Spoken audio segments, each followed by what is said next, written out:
আমাদের নতুন সরকার চাওয়া পাওয়া হলো সুন্দরভাবে যাতে রাষ্ট্র পরিচালনা করে, সন্ত্রাস, চাঁদা মুক্ত, দুর্নীতি মুক্ত সুন্দর বাংলাদেশ গড়ে যে প্রতিজ্ঞা দিয়েছিল, সে প্রতিজ্ঞা যখন রাষ্ট্র পরিচালনা করতে পারে। কক্সবাজারে এমন পরিস্থিতি হয়ে গেছে, সন্ত্রাস, চাঁদাবাজ, দখলবাজি এগুলো বন্ধ করতে হবে।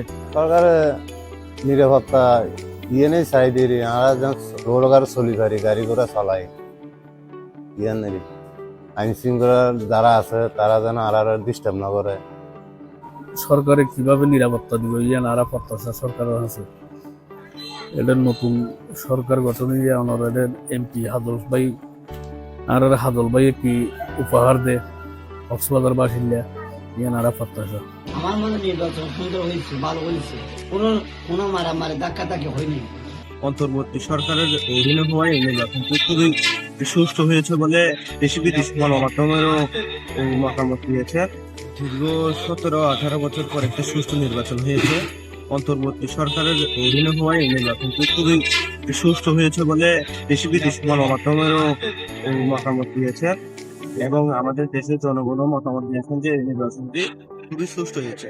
এই নির্বাচন নিয়ে দেশের জনগণ অনেক উদ্বেগ এবং অনেক আশা এই সরকার থেকে, বর্তমান যারা সরকারে আসবেন বা প্রধানমন্ত্রী হবেন এই সরকারের কাছ থেকে জনগণ অনেক আশা ও প্রত্যাশা রয়েছে। বিশেষ করে এই যে আমাদের দেশে অধিকাংশই গরিব, এই গরিবেরা চায় কি তাদের নিত্য প্রয়োজনীয় জিনিসের দাম একটু কমানোর জন্য। প্লাস আমাদের দেশের বিচার ব্যবস্থার কোনো উন্নয়ন হয়নি। বিচার ব্যবস্থার উন্নয়ন করতে দেশের যারা আইন শৃঙ্খলা আছে তাদেরকে সরকার একটি সুষ্ঠু পরামর্শ দিয়ে এবং সঠিকভাবে পর্যবেক্ষণ করে জনসাধারণের মতামত নিয়ে। এই সরকার থেকে আপনাদের চাওয়া পাওয়া কি? চাওয়া পাওয়া কিছু নেই, দেশটা সুন্দর চলবে এটা আমরা চাই।